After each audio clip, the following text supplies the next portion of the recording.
Welcome to this audio session recording taken at the Agroforestry Show, which was organised in September 2023 as a partnership between the Woodland Trust and the Soil Association.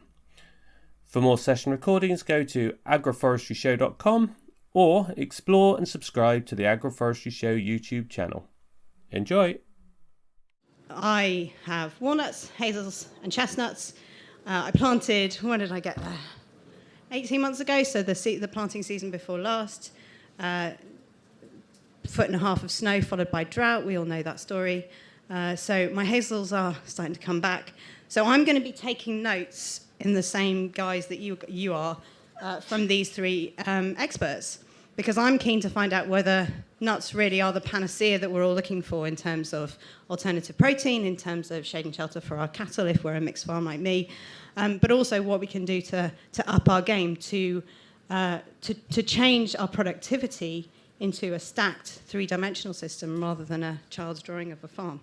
So I'm going to hand over to Guy, who needs very little introduction, Guy Singer-Watson from Riverford Organic Farms, who is going to tell you a great deal about why or why not it is the panacea we're looking for.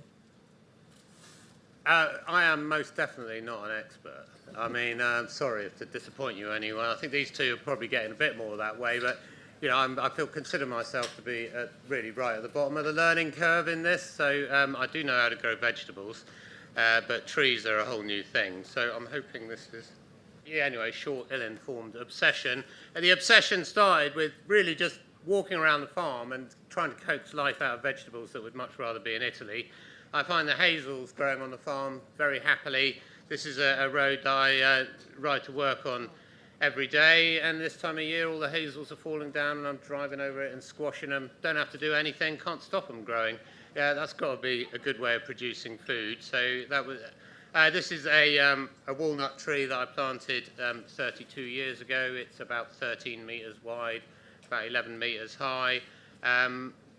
Doesn't produce a huge number of walnuts, but the reason that I really got obsessed with was this. We grow vegetables on up to 25% slopes in South Devon. I always convinced myself that that was okay so long as we had a healthy soil structure and high percolation rates.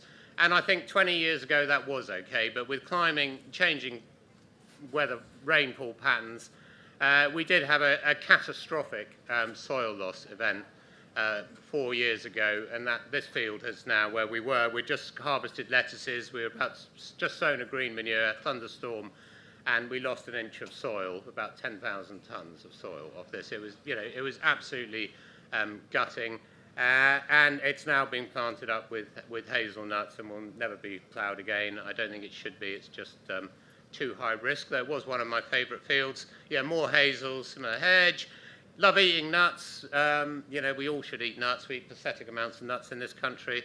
I am good at persuading people to eat things that I even managed to persuade them to eat cardoons. If I can do that, I can certainly persuade them to eat hazelnuts and walnuts, or more of them. So my experiment started with my brother had planted a cider orchard, and I intercropped with some artichokes. Kind of worked reasonably well. Certainly in our climate in the southwest, not a massively high sunshine area, and trying to grow vegetables, most of them love the sunshine and would rather be hundreds of miles further south anyway, and then maybe compromising them by shading with trees. Vegetables are very expensive to grow, typically thousands of pounds to establish an acre. Anyway, I'm not, personally, I know there have been talks here, that was not the way I wanted to go. I decided that actually our area is largely grows grass, mostly pretty poor soils, and a lot of South Devon. This is my neighbours, South Devon, that graze some of our land. And I wanted to, Riverford had done a lot of work on diets and climate change and environmentally friendly diets, and I think most people anyway would agree. I don't want to get rid of all ruminants, but I think we certainly need to have less animals and need to be more dependent on plant proteins. And I should also say that I really do not want to spend the remainder of my life selling a perishable product. I've done that, 50 years of it, and I don't want to do it anymore. So I love the idea of the nuts, so you can put them in a barn and forget about them for a month and not worry about selling them quite so quickly. Most nuts, anyway. And so I started off experimenting with, so how was I going to keep the livestock off the trees. I decided different forms of electric fencing. I was really put off by the cost of tree guards and conventional fencing. This was my kind of Mark 1. I've just gone back to, anyway, it didn't work very well. There was planting some apple trees. My main source of information was Martin Crawford. I expect some of you might be familiar with him, the kind of godfather of permaculture and forest gardens. Not remotely interested in the commercial application of his ideas, but an absolute font of knowledge.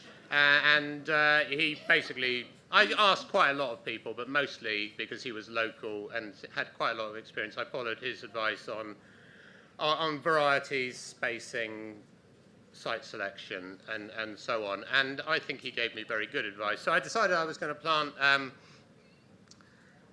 walnuts and hazelnuts. I was pretty sure the hazelnuts would grow. I thought the walnuts were a bit of a punt. I would say it's turned out to be the other way round. The walnuts definitely are showing more promise. We dug the holes with a mini digger, planted them by hand. I walked out on this field actually on a lovely September day and dug lots of holes and convinced myself that I had 2 foot of soil. I think I must have been on drugs or something, because it was it's about 6 inches in many places.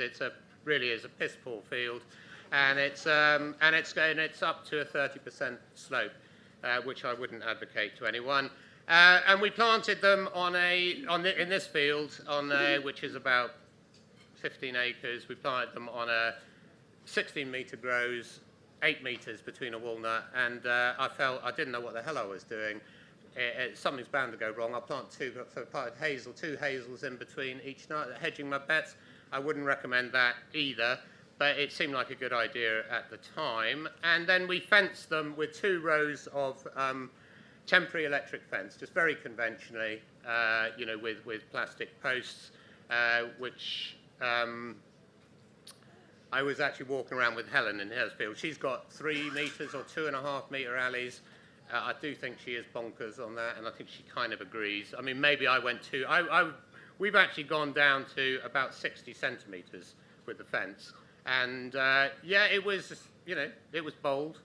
I did spend quite a lot of time watching the trees and spoke to Lloyd, our neighbour. He said he'd never thought they would graze. His cows would not graze over the fence; they would only graze under the fence. And we put a spiral guard round the trees, so they weren't going to damage that. And I would argue it had worked pretty well. I have to say most people don't agree with me and think that this is a bonkers way of doing it, though I have heard more people here talk about temporary fencing, which is a little bit encouraging.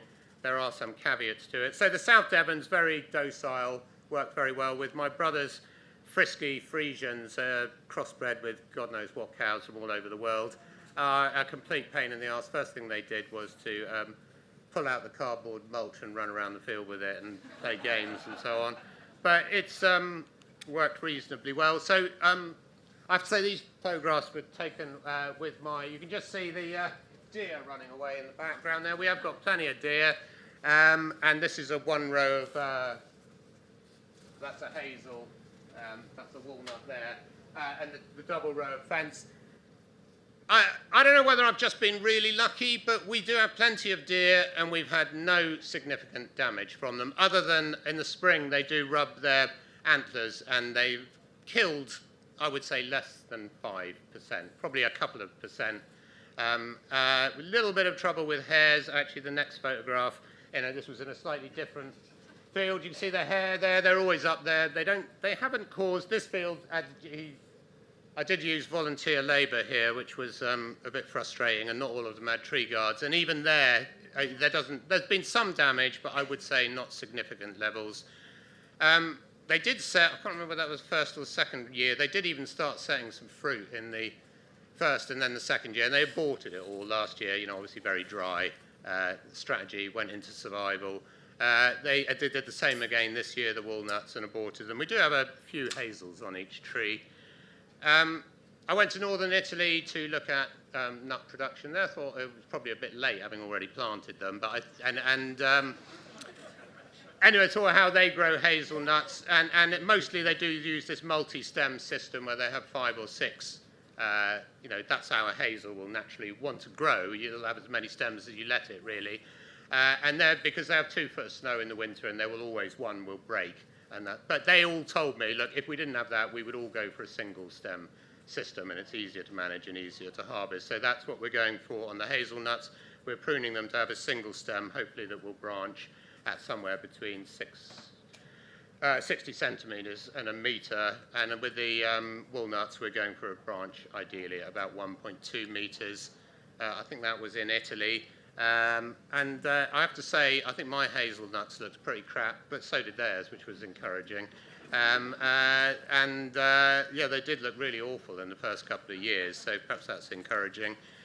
This is how so much of the industry is going. This is actually an olive plantation in Spain, but almonds, hazelnuts are going the same way. These super intensive, this is organic, believe it or not, super intensive plantings with the kind of reach over harvester that you would see harvesting, same sort of thing that would harvest grapes. And I don't know, I was actually horrified. You know, when you drive around Spain, you see all the lovely old olive plantations with all the biodiversity underneath. And that is now, the reality is that it's been turned into this uber intensive, spray the hell out of it. They're so close together, they get lots of disease. You end up spraying it all the time. I don't know, it's just, I just put that slide up there just to sort of say this is the way the world is going. You know, so if we're going to try and do it in an agroforestry widely spaced system with biodiversity, I think we have to be realistic that we are going in the opposite direction to the commercially driven nut production. I actually have a bit of an obsession with the perennialisation of our diet. This is another project we have on my home farm to commercialise perennial kale. I've got to say that one's not going very well either. But my fantasy is that we will grow kale as a kind of nursery crop between the trees, perhaps just in the rows for the first, I'm told it will last about 8 years, and then it will be gone and the nuts will be in, well, not quite full production for a walnut, but a hazelnut getting on that way. Just on the, if anyone does decide to be mad enough to go for the electric fencing, it did take me a year to learn, really, get a really big fuck-off fencer that's going to bang out, you know, preferably one imported from abroad that might be stretching the law in this country. And don't believe all that stuff about how many miles of fence they tell you it will do. You know, get the biggest one you can get, and then get a bigger one again if you can. And it's not just the kilovolts, it's the joules that it bangs out each time. You really need a really high energy pulse. And anything that's driven off a little solar panel from your local agricultural merchant is not going to work. You know, you need, obviously mains is best. If you can't go mains, one of ours is on mains, and the other one we've got a proper full-size solar panel with a regulator feeding a battery that then drives the electric fencer.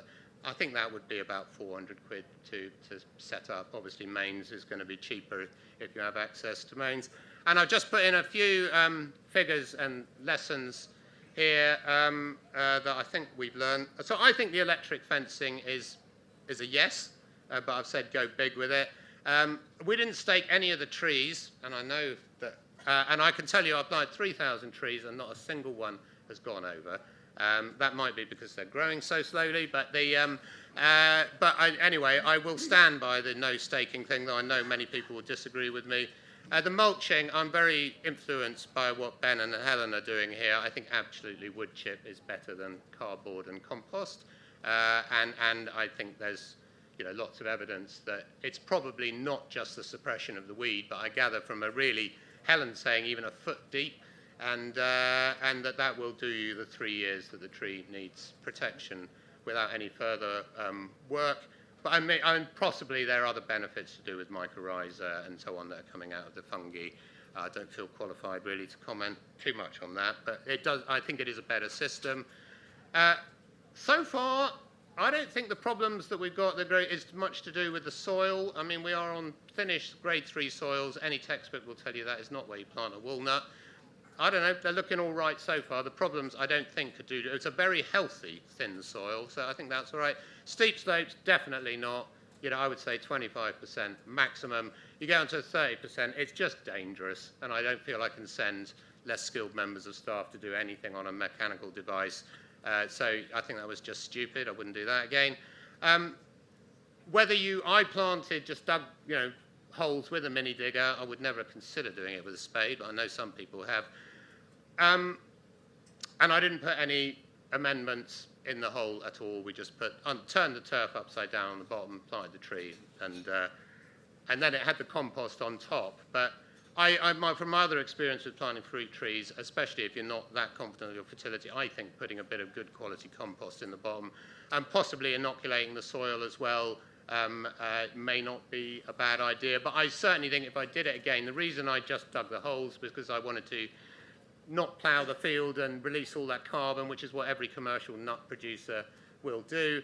And I wanted to preserve the wonderful biodiversity that we do have in some of these fields. But I would, if I did it again, I would start cultivating in the summer and probably rotate the strip 3 times before planting in the winter. I might even consider putting down a 50 micron plastic mulch and planting through that. And my experience of planting other trees where you have actually prepared the ground more in the way that you would for vegetables and other crops is the trees do get off to a much better start.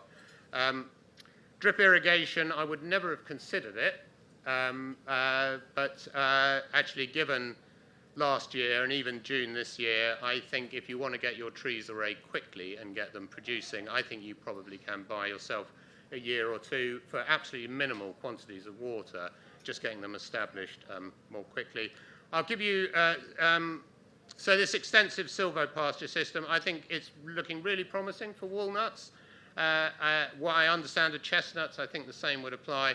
I am a bit worried about our hazels from what I see. I think they just hate being out in a field all on their own, away from their friends, and you see them the way they grow in nature. That's not where a hazelnut grows. So, and they just don't look happy. I mean, a few of them have got away, but most of them are just surviving, really. So I think it might be the wrong system for hazels, and I think they really like a kind of lowland protected, closed in. And indeed, that is the way they've grown. So I think with hazels, you might be better with a more, if you want to grow hazelnuts, growing them in a more conventional system, which would typically be 5 metres by 5 metres. Those are the varieties. They're all pretty conventional. Chandler is probably the most widely grown walnut species, and those are the spacings that we put them in on. Just a little bit on costs. £12 an hour, I don't think I could employ anyone for that. I think I did do this a couple of years ago.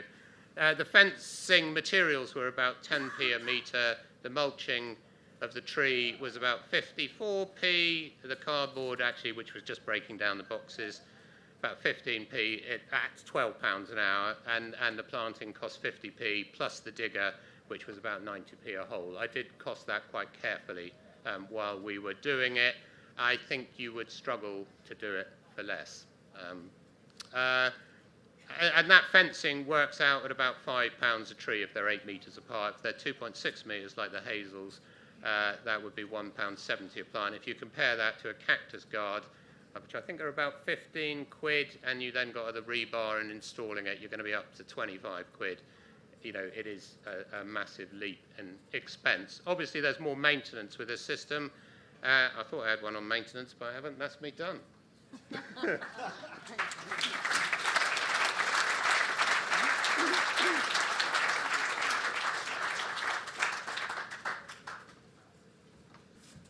Good afternoon. I'm Tom Tame. We farm walnuts and a small plantation of cobnuts. Walnuts came about quite by accident, really, for us.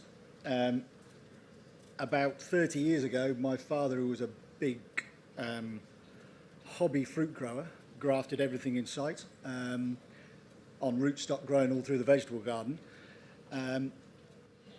Got given by my mother about 15 or 20 walnuts she dug about the garden. He planted those into one of the paddocks at the back, and naturally, being a farmer, we've got sheep. He put them about 10 metres apart so he didn't lose the grass underneath them. And 30 years later, there's still full grass cover underneath them.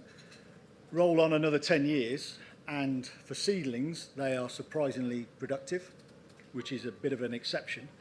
And 10 years ago, my brother decided he was going to press the walnuts for oil, and opened a whole other world of frustration and pain.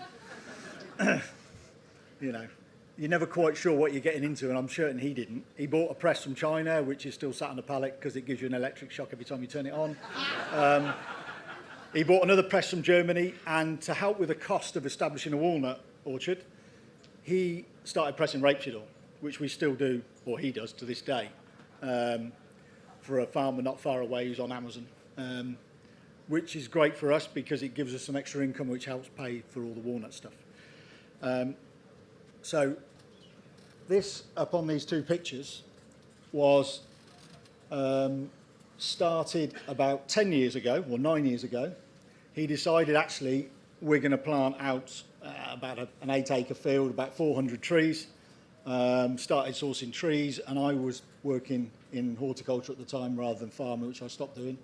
I saw the price of trees he was paying and got involved, spoke to Nick Dunn and Frank Matthews, who I have to say is another walnut nut. And we started exploring what we were going to put in, and very quickly found out that no one's got any idea what grows well in the UK, what will crop well in what microclimate, the same as everyone else who ever does it. If you want to plant a walnut, an apple orchard, everyone will tell you what to plant where. With walnuts, and even to some extent cob nuts, that doesn't exist. So we're talking about the English walnut here rather than the black walnut. They've been here for thousands of years.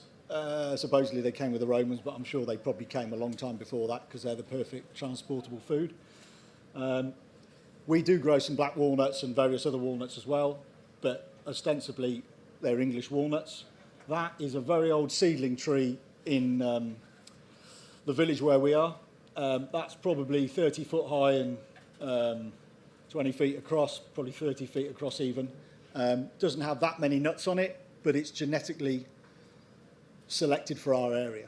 We're very cold, very dry for South Warwickshire, 650 mil of rain a year, and minus 15 last December. So we're about as far from the sea as you can get. So completely different from West Wales or Devon or Cornwall or even Kent. That tree is a bit of a monster, and it's what you'll see as seedling trees.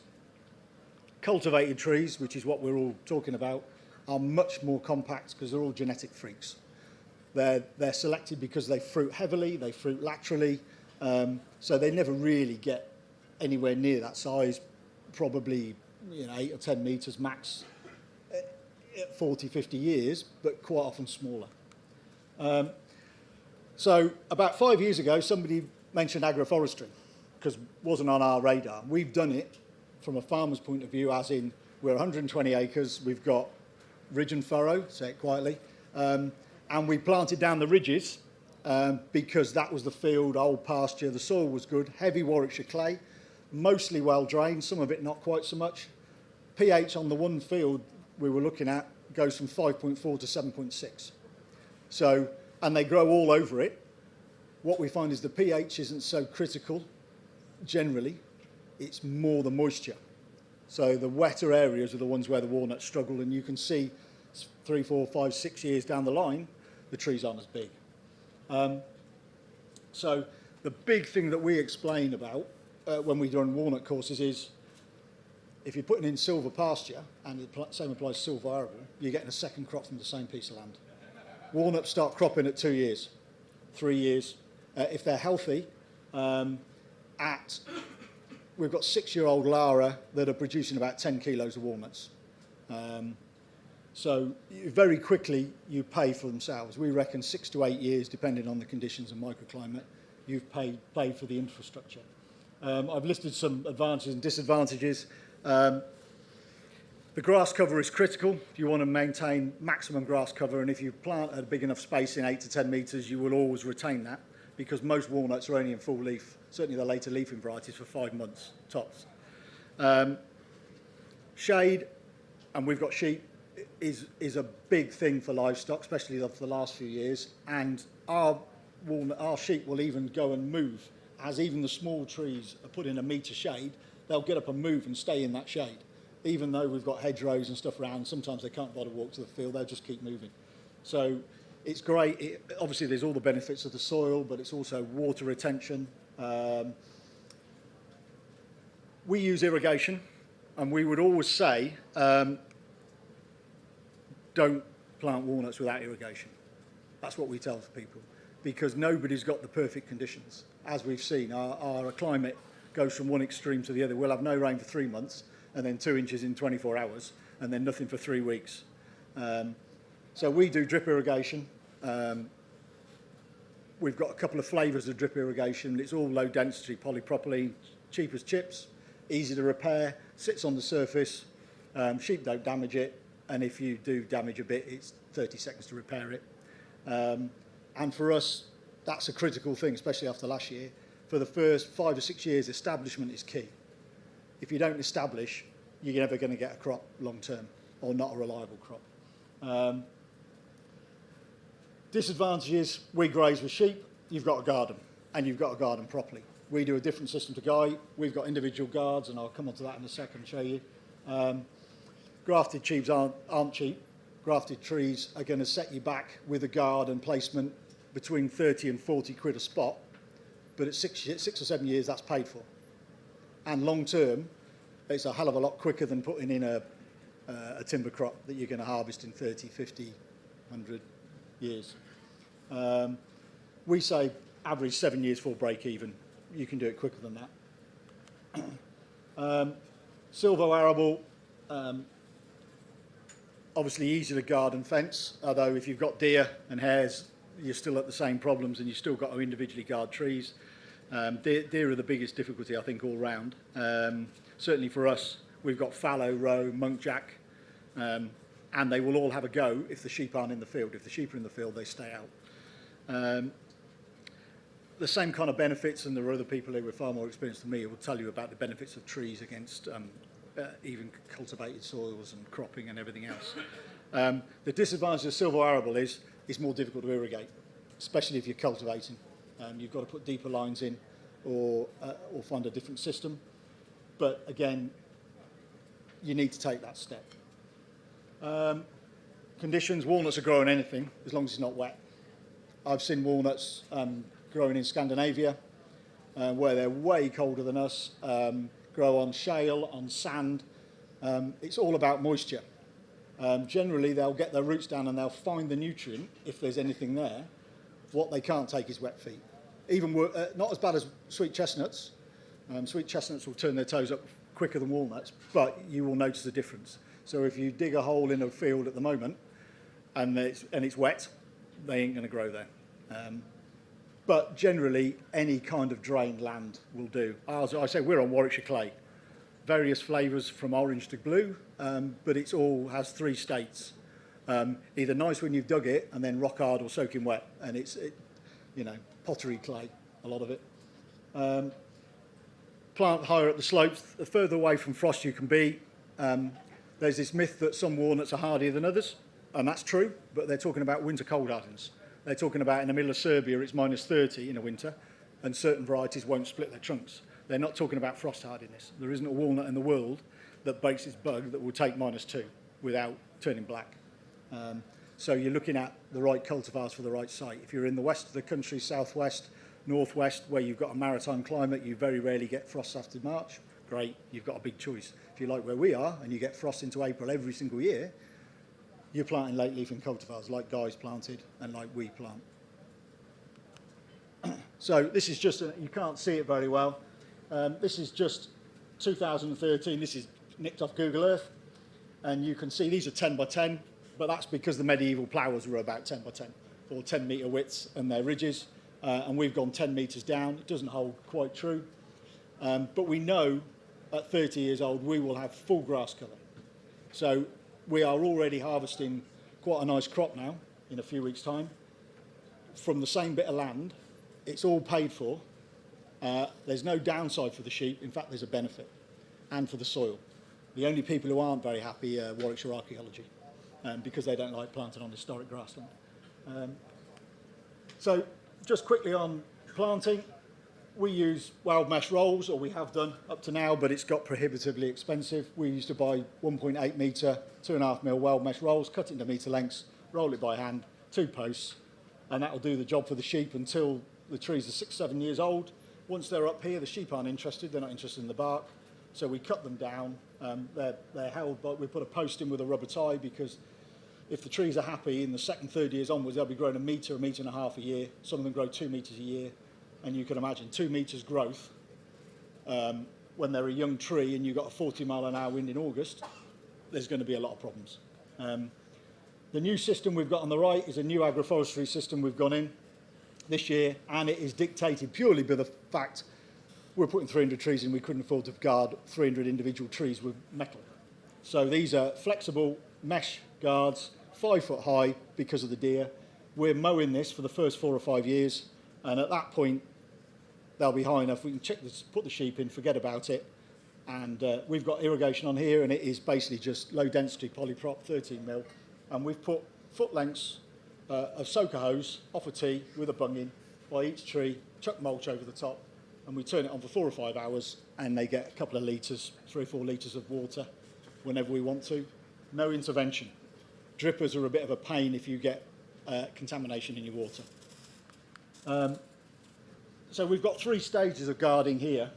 We've got the first one when we've got a new tree. That might be a heart nut growing out. Second stage where we've taken most of the guarding off. We've got a rubber block and a tie and a bit of mesh around the bottom because the sheep will rub on them whatever you do. And then we're just experimenting with these. I found these at a company called Farm Forestry. They're heavy duty mesh, biodegradable, pre-formed into a kind of spiral 5 feet tall. So you open them out, push them around the tree, put some cable ties in to stop the sheep pulling them off, and they expand. The problem we're having at the moment is they'll only expand up to about 4 inches. And some of our trees, the caliper at the bottom is too big, but we can join 2 together. But for us, we'd like to have a field with no metal in, preferably. And just these guards, it'll make it easier for harvest and maintenance and everything else. And once you get to this stage on the right, you really are doing nothing to your trees. The only thing we ever do is the same with any kind of growing crop, dead, damaged, diseased, and that's it really, unless we're taking scion wood off for a bit of grafting. We don't touch them apart from harvest. So at this point, they're freestanding money pits, if you like. First 5 years, I would say, is critical. Irrigation, we're going to put some more in this year, some replacements and stuff, and I've just bought a biodegradable roll of mulch mat. So we're going to cut that into squares and stick those around the trees and just see what difference there is, how much it helps. I know Steve Newman tells me it makes a massive difference, and the problem we have with sheep is they walk around guards. So you can put as much mulch on as you like, but 3 weeks later it's gone. So we don't quite know how this is going to work yet. I say weed in early years. We used to spray around all our trees. Begin to take a breath, but it's the only way practically to do it with that many trees. The only time we do it now is with the small new trees. We will keep those clear for the first year or 2 until the roots are down, and then we let the grass grow up. Because I'm reliably informed that with grass cover you retain 70% more moisture. And last year that was definitely viewable. Nutrients, we don't really add anything. And I just did some leaf tests the other day with Yara, and they differ slightly from the soil tests in the fact that the leaves were showing no problems at all, whereas the soil test would have you believe that some places are a bit high in phosphates and some places are a bit low in nitrogen, and trees don't care. The leaf test showed that everything's fine. And squirrel control, everyone's favourite. Unless you're going to control grey squirrels, unless you're lucky enough that to happen, don't bother planting walnuts because they will decimate the crop. They will quite happily take 3 or 4 kilos a day, backwards and forwards. So we control squirrels 24/7. In 10 years' time, that might not be a thing with a contraceptive feed and everything else. So I've got some bits about here. Walnuts are monoecious, so male and female flowers on each tree. This was really just to illustrate that you need to put pollinators in. Some trees are listed as self-fertile, but that varies year to year. You might get 100%, you might get 5%, you might get nothing. So always they recommend 5% pollinators, but we do a bit more than that because nobody really knows in our microclimates what variety is going to turn out to be the best long term. So we're kind of hedging our bets a bit. The only major decision on cultivars after the one that's suitable for your environment in terms of frost and everything is what you're going to do with the final crop. If you're going to shell, there are certain varieties you need to avoid. If you're going to sell them all as wet walnuts, which is the ideal because you're selling water, you're you don't need to worry about shelling. If you're going to shell and press for oil and stuff like that, you need to be a little bit more careful on cultivars. But otherwise, if it's all whole nut, you're good to go. Some cultivars are bigger than others, but there's not a great deal on most modern lateral fluting ones. And for God's sake, get your irrigation and your holes or your posts and everything on the farm and ready to go before you get a delivery of trees. Because if we have an autumn like we do sometimes, you'll have 200 trees turn up and it hasn't rained for 4 weeks and you don't know what you're going to do with them. I'm running out of time, so just briefly, walnuts vary in size. These are all a whole different mixture of walnut cultivars. Almost all cultivars commercially are pretty much 32 to 35 mil across, so they're all pretty much the same size. We've got a cracking and shelling line, but that's prohibitively expensive unless you've got a lot of trees and you want to press for oil, because the main market is whole nut, and we sell almost everything at the farm gate.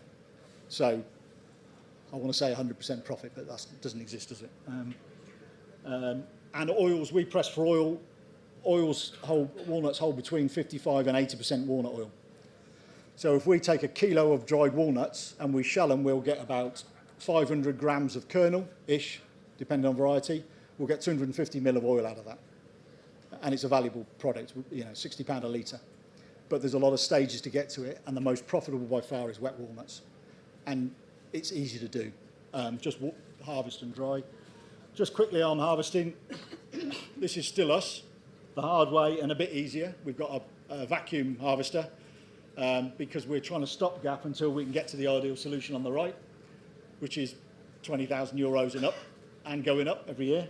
But you need enough nuts to justify that.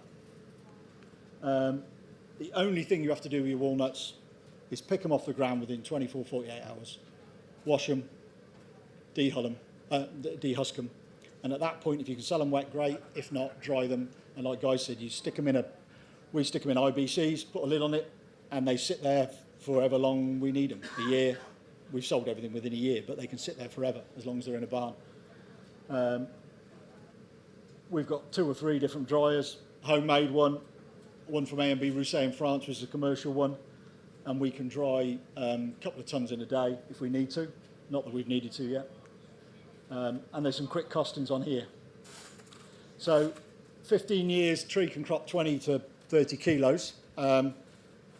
We think some of the varieties will probably be over 20 kilos. Whether we'll get to 30, we don't know. Who knows? Depends on the climate to some extent. We sell at £10 a kilo, whole walnuts dried in a shell. We know people selling them at twice that. But we sell all ours locally. We don't ship. We don't do anything else with them. They just all go out the door.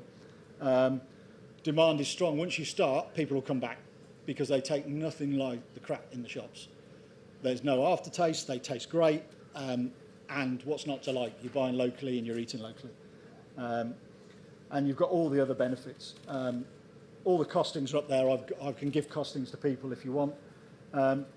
We would reckon nowadays £30 to £40 a place if you're guarding for grazing. If you can guard with an electric fence, it's a lot cheaper. But if you're grazing around each individual tree, then you've got no choice really. And maintenance is pretty much minimal. Somebody asked me earlier, is it hard to do? First 5 years is a bit intensive, but I reckon we probably spend no more than 10 minutes a tree a year. It just seems terrible when it's all in one go. Once you've planted and you've got them guarded, it really is just walking along and make sure the sheep aren't getting at them or they're not rubbing on a guard. Apart from that, it's kind of just a bit of irrigation and you leave well alone. And pruning, I know in some regimes, somebody spoke to me today about hedgerow planting. You don't need to do hedgerow planting. If you want to do hedgerow planting, then that's a lot more pruning and you need to mechanically prune or keep the trees small. And it can be done, but whether that's right for our environment, I don't know. I much prefer to see bigger trees with all the animals underneath them. Thank you very much.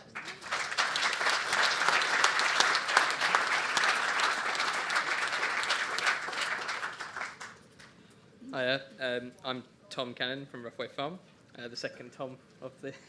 Yeah. We're a farm in Kent, and we're a mixed crop farm.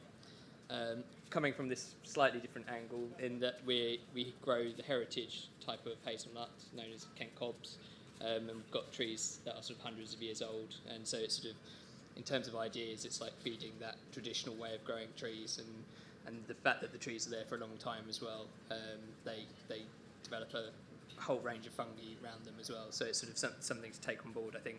But we are a more commercial farm, so it's sort of trying to fit us into the picture of what you've heard so far. This is my grandfather, John. He started the Kentish Cobnuts Association and has been very passionate about Kent cobs and championed the industry. And that's my great-grandfather farming in Tasmania, and he also later farmed in Kent as well.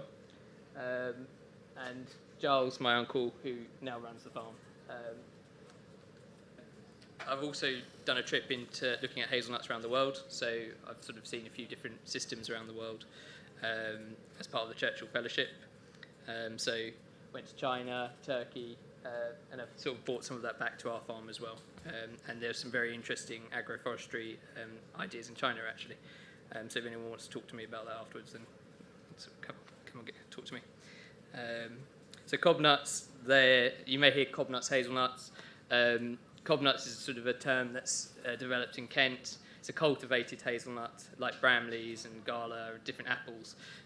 It's very much cultivated to be enjoyed as a fresh nut, so you're eating it when it's still green.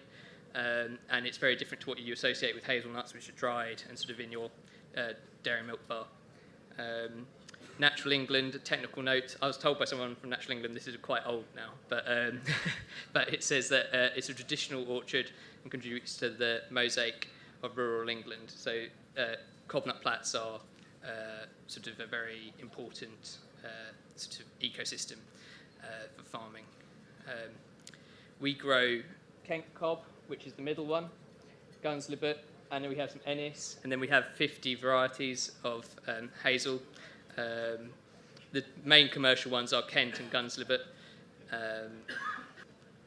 And in terms of the Kent cob, it's quite a oval nut. Wild hazels are spherical and it sort of grows to about 2 centimetres in length. I mentioned the Kent Cobnut Association, and we sort of represent the industry. So if anybody wants some pointers on growing cobnuts, then we can help you. And we've also got a survey on cobnut trees. So if anyone has cobnuts already, please do fill that out, because we want to try and get a picture of cobnut trees in the UK so that we can put some information to government to get some grants for us all. So this is, most of our trees are on single stem. So as you can see, all new plantings we're doing single stem, like this one. We're keeping the tree short, and we're finding single stems the best sort of way of growing because it's managing the tree. These trees can get really quite wide if you let them sucker and go multi-stem. And you'll see this is a traditional orchard, and you can see here that the bases, they're hundreds of years old, and they can really get quite wide, and it's quite hard to manage. And so we find single stem is better, but we keep some of the traditional ways of growing them as well because they look beautiful, and we want to preserve some of that as well. In terms of pruning, we're pruning every January and February. We're taking off lower suckers, and we're reducing, because we're manually picking, we're reducing the height, so we're keeping it sort of between 5 and 6 foot, that sort of height, trying to get cropping in a nice reachable height. And we're reducing the sucker growth so that you can get in close to the tree. And then if we do want to pick some up as well, we want it to be nice and clear so that we can pick up the nuts as well. So you can see here we are taking off quite a lot of the tree actually in the winter time, because it really will grow back. They're very hardy cobnut trees and hazelnut trees, and they will come back. So we're really reducing them and giving them a good hack every year. Sometimes on some varieties, like we've got a variety called Butler, we might even go in with a chainsaw because they can really get a bit out of control. So this is sort of harvest time. You're in full leaf. We've had a fantastic harvest that's happening right now. We're already sort of well above last year's harvest this year, so we've still got another week or so of picking.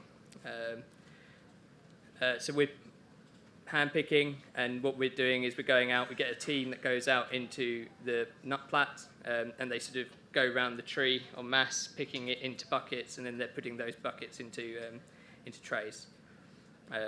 It's sort of a very, nice sort of, every time it's nice, you sort of hear people crunching nuts and stuff as they're going, and I think that they're enjoying it, but it is expensive, of course. So we're trying to sell the majority fresh, but we also are doing a lot more processing, which I'll come to in a bit. So yeah, there you have an apple picker. There's the picking into there, and then we're putting them into trays and getting them back into cold storage. And then we're keeping these nuts cool because we are selling them fresh. So when they're creamy, high moisture content. And these are in the cold store here. The majority of the production of the Kent cob is in Kent, but there's more and more planting elsewhere. And we also, in terms of retail, we used to provide to Waitrose and Morrison's a totally fresh nut. So I don't know if anyone's from Sainsbury's here, but I could talk to you afterwards as well. But we mainly now sell directly to the consumer and wholesalers and sort of other people other than the supermarkets. In terms of equipment, so the processing side of things, what we're doing, we've done a whole range of things. So you can see here a homemade machine. This was sort of an experiment. That's a bouncy castle blower, and that's for taking the husks off, because you want the nuts at different stages. If you're not eating them fresh, you want to have the husk off, and you want to have it just sort of ready for Christmas, as you saw there, because those sort of things people love at Christmas time, cracking nuts. But then if you want to go further and start doing granolas, chocolates, that sort of thing, then you need to be able to take the husk off the nut, you need to be able to dry the nut. And so we've got our brand new machine here, this was the day it came for testing. So it's going to look much nicer. We're going to start using it in a few weeks' time, and that's for taking the husks off. But yeah, I've seen all sorts of different machines, and there's some sort of, the homemade option with the wood and the bouncy castle blower is just as good if you're just starting. So it's worth trying those options rather than thinking you have to spend on lots of expensive machinery as well. And so we now crack, roast, dehusk, and we have a granola and a few other things that we do with the nuts, which we're quite glad to be doing because we really think that's an important part of growing nuts, thinking about that end product and what you want. And I think you want to plant and think about the whole process of what you're going to do with the nuts. If you're going to try and do it commercially, are you going to sell them mainly fresh? Are you going to dry them? Are you going to roast them? And think about those things. And also harvesting is very important because that will help how you space it. And are you going to be picking from the ground? Are you going to be getting people picking by hand? All these things you want to think about before you get trees in the ground, really. Go right through to the process right to the end. So that's a dukkha that we make. We've also had a bit of trouble with nursery stock of the exact Kent cob because it's very tricky actually because you plant it, you plant a cob nut tree and then you've got 5 years and then the nut that appears is a very different nut.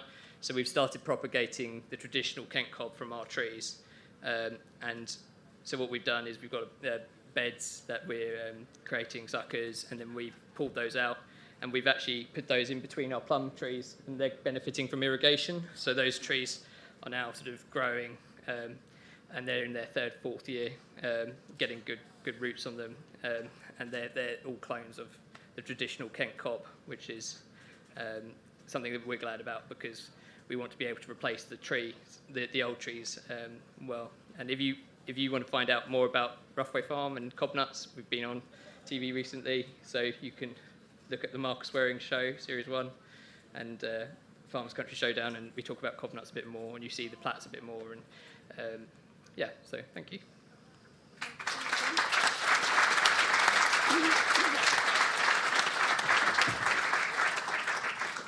Brilliant, thanks. I think we'll we'll all agree that was pretty useful, as always. So quite a lot of data to digest there. Before we go into questions from you guys, I'm interested to get a show of hands. This talk is about the future of nut production in the UK. So I'm keen to know how many of you are currently considering your nut future as nutters. So, okay, a couple over there. Okay, so pretty decent. How many people have got trees in the ground? And what is stopping, or what opportunities are you seeing in terms of getting going if you're thinking about your future nut systems? And what establishment challenges have you found so far?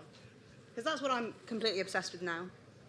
Last year it was all about water for me, so I didn't irrigate because I had that kind of, I was a dyed-in-the-wool. Well, on Exmoor we have 1,500 mil of water a year in theory, so I wasn't going to irrigate, but I sure as hell will now.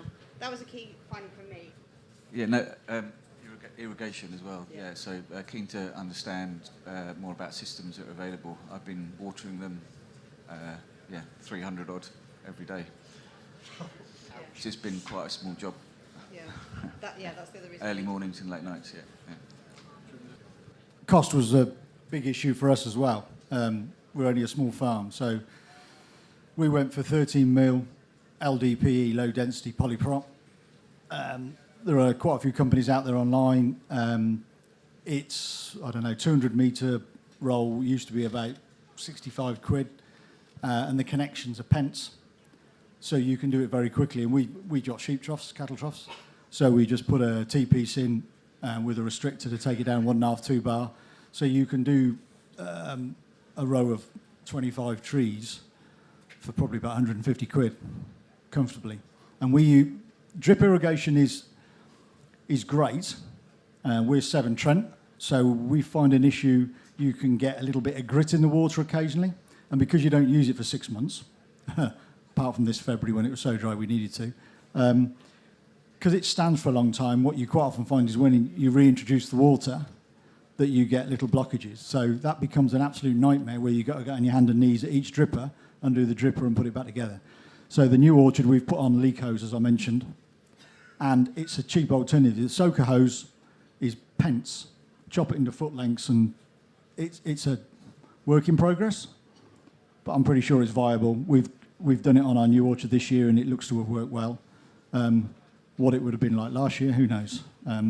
We'd have probably had it on 24/7, I expect. But I think the mulch is critical. We've just bought an old second-hand chipper to go on the back of the tractor, and we're going to try and put more mulch down, even though we're aware that the sheep will trash it pretty quick. But I think we need to do more of that with the irrigation. Brilliant, thank you for that. Further questions? Grey squirrels. Sorry. Pine marten. Somebody said wolves to me earlier. I was like, that's a bit extreme. Not sure I can do that. Wolf climb a tree, but there you go. It could be a first. Who knows? In fact, we're about to deer fence the entire perimeter of our farm for for deer and for grey squirrel. Try and keep. I'm hoping for pine martens. That's my ultimate solution. What's your thoughts, Ruth, actually? So we are growing broadleaves for timber in North Wales. My partner's over there. So we are killing grey squirrels all summer every year and successfully protecting our timber. We also have like about half a dozen walnuts around, and we've got quite a lot of cub nuts sort of around our orchard, and also hazel throughout the woodland. And we know get to this time of year, we can't trap grey squirrels. Currently, we've got on loan some good nature traps. So we're using live traps and then dispatch. We've got on loan half a dozen good nature traps from Vance, who's the supplier in the UK. And so we've got those out at the moment. And it's going to be interesting when we get home in a few days' time to see if we've got any nuts left. But that for us is like a massive barrier. Same for all of us. Yeah, just following up on that, you can live trap at the moment. We're live trapping at the moment. You need tunnel traps, but you need to learn where the squirrels run. If you set your tunnel trap at the right, we've trapped 35 in the last 10 days, I think, in a fairly small area of cob nuts. But what I really wanted to say is varieties of hazelnuts. We've been growing hazelnuts for about 20 years. Small scale, I've only got about 200 trees. It's enough to keep me busy. And I've trialled at least 12 varieties over the years, and only one is consistently good, and that's the Kentish cob. So I'd recommend anybody who's going to plant hazels is that they do a trial with several varieties before they decide what they're going to go for, because all the other varieties, it's very strange, none of them perform well. One or two of them would perform about every 5th year well, but in between, nothing. And a lot of them are varieties produce empty shells. Very difficult. So that's worth doing a bit of research on that. Yeah, walnut varieties I know very little about, but because I've been bitten, I bought some, were meant to be Broadview, and they're obviously not. They've been a total disaster. So make sure you're getting your walnuts. Tom Taine's the one to talk to. As I've worked with his brother for a few years now. Make sure you're getting your walnuts from somewhere reputable, because it's nothing worse than having something that doesn't work. Yeah, absolutely. Yeah. Did you, Tom Cannon, do you have any thoughts on hazels? Which specific thoughts? On varieties? Oh, varieties, yeah. Yeah, well, Kent Cobb is definitely the most popular. It's got a market. But what I said about thinking right about the end, what you want to do, Kent Cobb, the husk is very tight on the nut. So if you're wanting to start processing it, you really don't want that husk to be tight. Now, we've got a dehusker that has been made to try and take the husk off more effectively. But if I wanted an easy life and it didn't want to just have Kent Cobb in the granola, then I would just use Gunslibet, because the husk is very loose, it crops well. But Kent Cobb is consistent, and that's the thing about it, is year on year, because some years, like Ennis I mentioned, it's a lovely big nut, but you'll get some years where it's totally empty. And so Kent Cobb is very consistent, it's got a lovely taste, and it has been, I think because it's been cultivated to be eaten fresh, even when it does dry, it gets very sweet, so the flavour really is quite strong as well. So but some of the varieties like Butler, some of them have definitely been bred to be blanched, dried, and the flavour comes later after that drying process. Whereas Kent Cobb is a fresh nut and it has a sweetness as it dries as well. So, but it all depends on what you want to do with it, because Kent Cobb is more naturally ready to be sold fresh, and then you have a lot more work to do when you're not selling it fresh. So. Okay. I mean, we're growing mostly Butler and Hall's Giant, and Martin Crawford has grown them many years and got a consistent crop just a few miles from us, so I'm not massively concerned about that. And about the flavour is right. They're quite disappointing on the tree now when you eat them, but when I eat Martins, they taste pretty good, so that I think I agree with that, yeah. Yeah, just on another note, we've got 3-year-old, after David encouraged my brother to plant cob nuts, we've got half a dozen different varieties, and this year all of them cropped. I would have to say that we had another variety, which I can't remember now, a German variety, that actually outcropped the others, but long term, who knows? You know, we're only 12 miles from David, but in a completely different microclimate. So I think David's quite right. Wherever you are, put a few different varieties in and try it before you commit to putting in 300 or something. Yeah, I should have thought about that. I've got a question for you guys. I'm considering, and having now seen Helen's almonds, quite committed to expanding my portfolio to almonds and maybe pecans, if anybody thinks I'm not mad. Any thoughts on Pecans are definitely out? doable. Do you think? Yeah, we've got pecans. They're not fruiting yet because they're too young. But the guy I deal with in Holland, who's got the national collection, has them fruiting there. He's very similar climate to us, 600 mil. You know, he's about 60 kilometres east of Amsterdam. And I know another guy in the north of Friesland who had them fruiting there as well. What we don't know is which of the, and we've got about 25 different varieties, depending on what gets grafted. we don't know which of those northern or ultra-northern cultivars, whichever you want to call them, is going to work really well. We know what's fruiting for him, and they're definitely crop. And you can safely say the same with black walnut and butternut and heartnut, and all of these nuts in our climate will crop. We just can't say how well and which cultivar will be the best. Can I just come back to walnut varieties? Someone said Nick Dunn is in the audience. Why not plant a few Excelsior of Tainton? Nick Dunn can tell you all about it. It's got an interesting history. I've got 2 or 3, and they're really doing very, very well. Thank you, Nick. We've got a couple young ones. One off Signwood you gave me, I grafted. We'll see. The issue we have where we are is bud break. Excelsior of Tainton is probably a similar time to Broadview and Buccaneer and the other ones. So for us, it's borderline too early.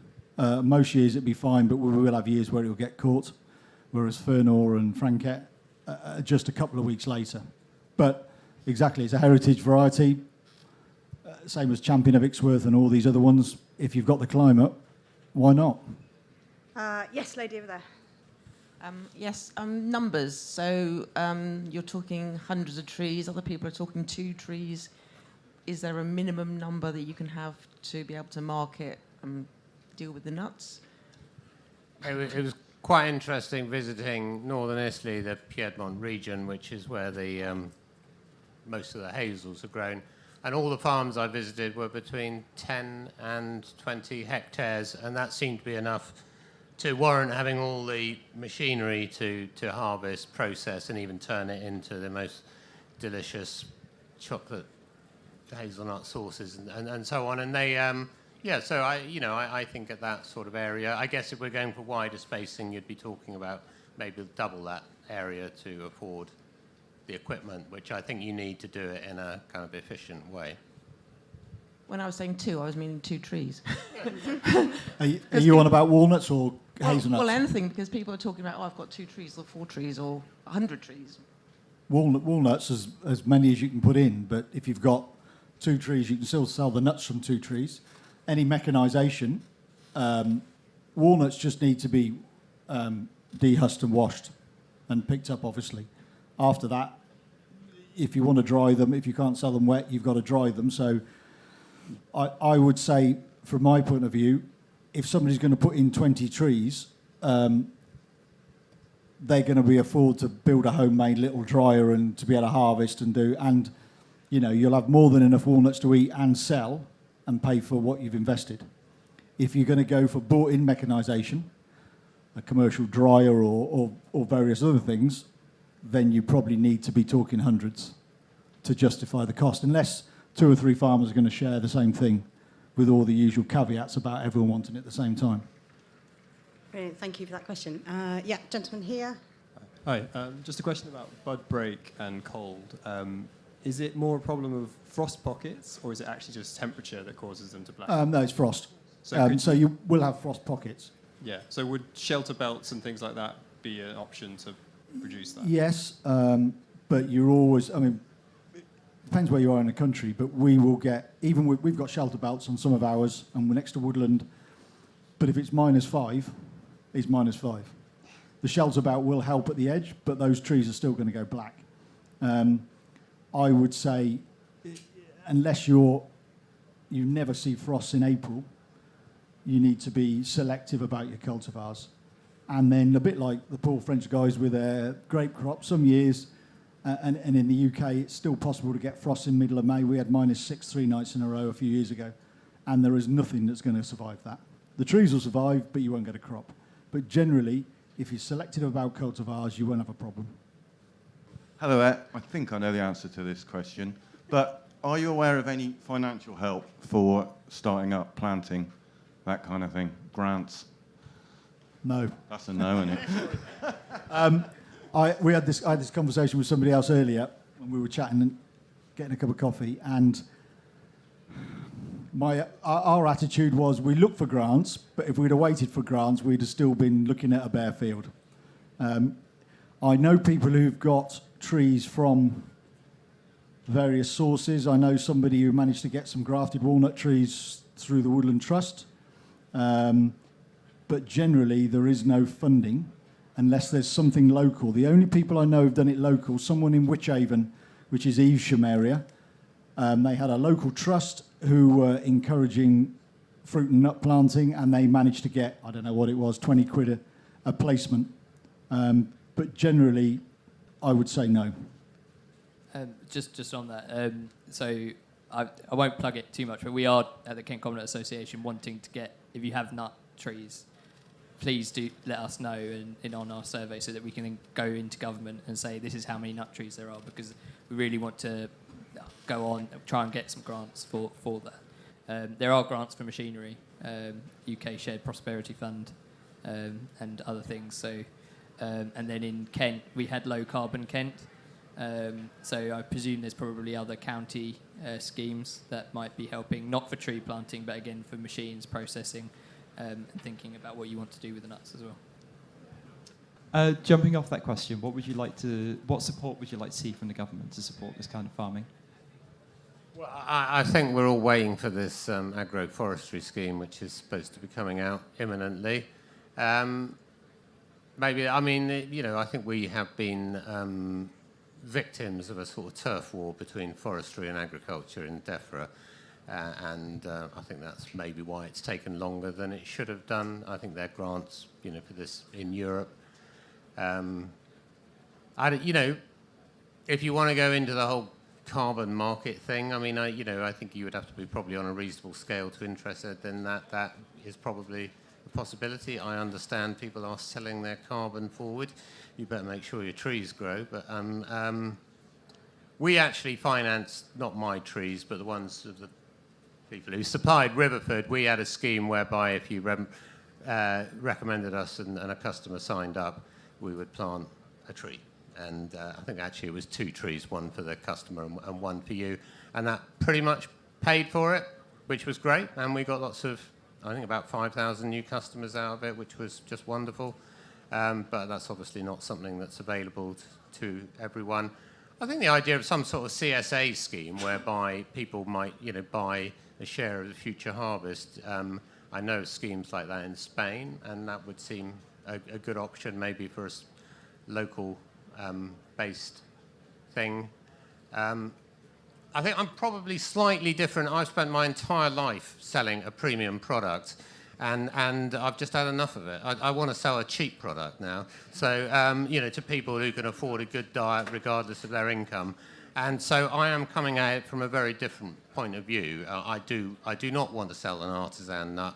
I want to sell an affordable, you know, climate-friendly nut, hence my emphasis on scale and mechanisation, and, yeah, really wanting to do it at scale. But it is a tremendous risk, obviously, jumping into something that, you know, is so unknown. I think the trees look like they're going to grow. Certainly the walnuts, more worried about the hazelnuts. I mean, the big question for us is how we're going to harvest them, which will require novel approaches because our climate and situation is so different to everywhere else in the world where they grow them. Yeah, briefly before Tom speaks, I think we just quite like recognition.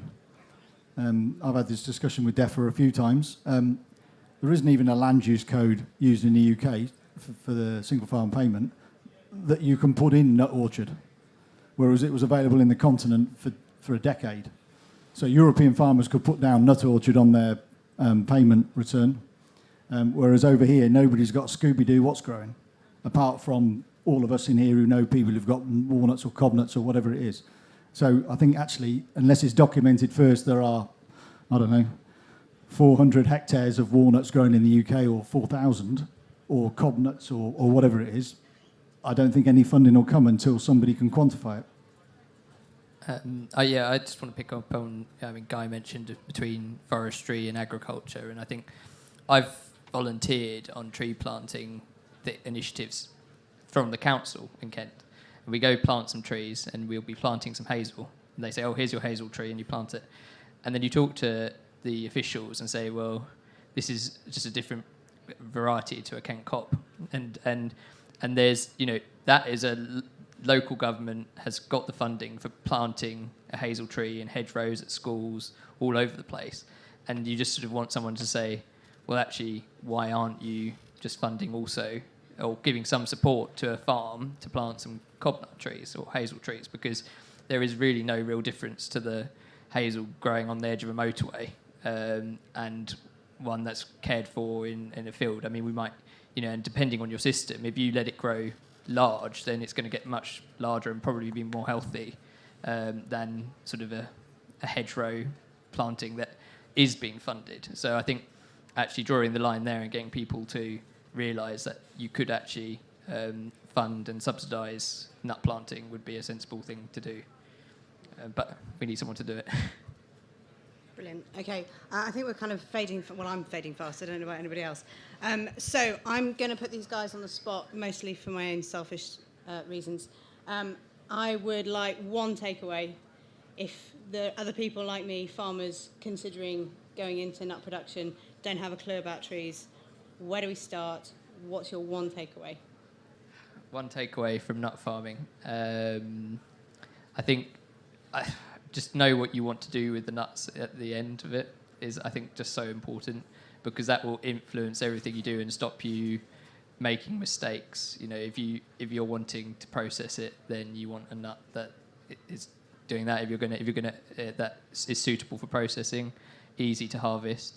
If you want a nut that you're picking manually, then you might go Kent cob. We're processing Kent cob as well, but it's more difficult. So just think right at the end what you want to be doing. Do you want to be somebody who's selling some granola at the farm gate and then work back from there and think about what you need? And I know that's like the lessons and standard lesson in business and everything, but it's just sort of like, I think that's really important in nuts. And there's a lot of people planting, and it's a very huge crop elsewhere, in Oregon, in the USA.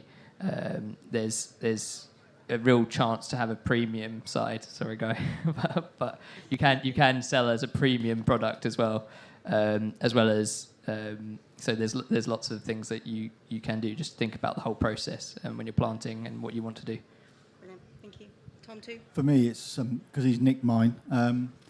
I would say planning. Think about, obviously you're going to think about the outcome, but get prepared before you do it. Don't jump in and buy a load of trees and then try and work out where you're going to put them, how you're going to put them in, and everything else. Plan first, just down to the basics of, if you've got a pallet of trees coming, you want to have your irrigation ready to go and everything else. If you plan it right, it's eminently doable. But if you don't plan it right, you're in a world of frustration for a little while, and maybe more cost. As we are talking about agroforestry, I do feel I realised there were quite a lot of slides missing off mine, including some of the walnuts this year, where some of them are putting on 1.5 metre growth. Bizarrely, they've just, from about 3 months ago, in literally 3 months, about 25% of them have just completely gone for it, and I feel reasonably confident the other 75% will be mostly like that. So they're looking really good. I do agree with what Tom says about, I think they will grow pretty much anywhere. Yeah, not on actually, even quite a wet bit, they seem to be doing all right, which is contrary to all the advice I had. So I think walnuts very well suited to this system. I do have doubts about hazelnuts. I think I said earlier. Yeah. Sorry. Brilliant. Interestingly, from my point of Don't view, plant them on a 1 in 3 slope either. That would probably be the main thing. Don't plant anything on a 1 in 3 slope. I think my perspective is crack on. I've made mistakes. I didn't know the first thing about trees. Still not sure I do. But we're going to make mistakes, and we're going to learn from it. And in the meantime, these three are good sources of information. So on that note, I'd like to thank my guests, Guy Singh-Watson, Tom Tame, Tom Cannon, and thank you all for coming.